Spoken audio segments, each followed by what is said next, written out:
essa semana, o blog Júnior Campos trouxe a notícia de que a prefeita de Serra Talhada, Márcia Conrado, naquele encontro com João Campos no dia 30, que teve a participação de Marília Reis e também de Brena Araújo, teria sido sondada para ser a candidata a vice-governadora numa composição entre PSB e PT. A primeira questão que paira sobre o tema é saber se de fato houve essa convocação ou essa sondagem. E olha, não é impossível não, eu já tinha falado sobre isso. Márcia é tida como uma estrela interiorana do PT, tem destaque nas agendas do partido em nível nacional e no estado, tem a bênção do presidente do partido, Doriel Barros, tem a bênção do Humberto Costa, do Carlos Veras, da Tereza Leitão. Os principais nomes do PT têm uma espécie de blindagem em torno da Márcia, de uma redoma em torno dela, e vocês percebem que nem o partido mais orgânico aqui em Serra Talhada, a Cleonice Maria, essa turma mais PT mesmo raiz, consegue, né, atacar e atingir a Márcia Conrado. Ela fica imune mesmo às críticas de que não seria uma petista puro sangue. E essa blindagem é feita pelo PT, já foi feita em vários momentos. O Doriel Barros, inclusive, foi muito duro, eu diria até deselegante em um momento com a própria Cleonice. A Cleonice tem uma história no partido que é irretocável, né?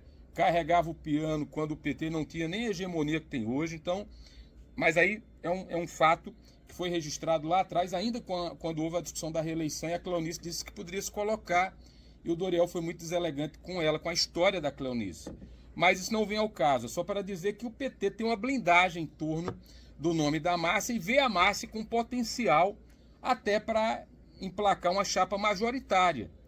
E não seria novidade. Márcia é uma política jovem, faz uma gestão em Serra Talhada, do ponto de vista de análise, com virtudes e com erros, ali com aprovação média oscilando na casa dos 70%, poderia ser melhor, né? Mas é o que se tem de momento. Ela precisa pelo menos preservar isso, pensando na sua sucessão, mas tem uma imagem estadualizada.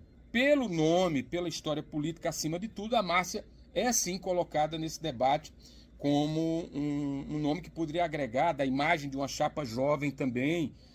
Mas aí eu pergunto, e o fator Faeca?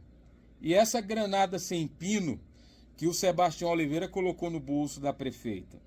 Todo o movimento de Márcia Conrado, pensando nisso, passa pelo fator Faeca Melo.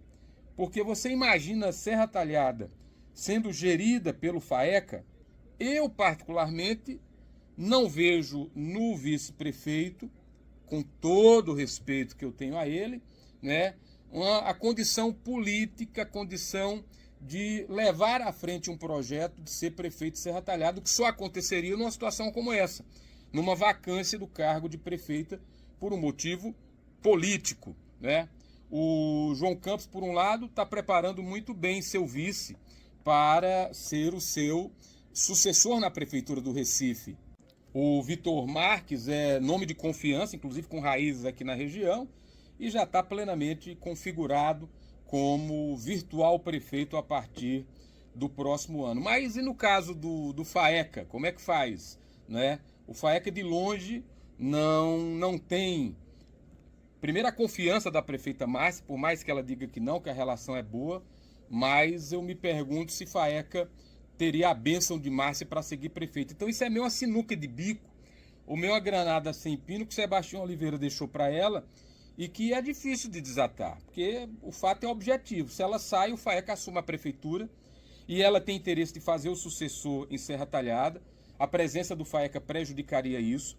O Sebastião Oliveira, que é aliado de Faeca, Faeca deve atenção e deve toda a dependência política de Sebastião Oliveira, né?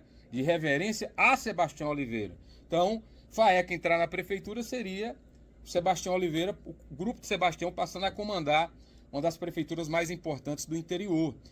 E isso atrapalharia o plano de Márcia de fazer a sucessão. Então, ela tem perfil, ela teria possibilidades até, ela de fato pode ter sido sondada, mas ela tem uma granada sem pino, sem tamanho no bolso, chamada Faeca Melo.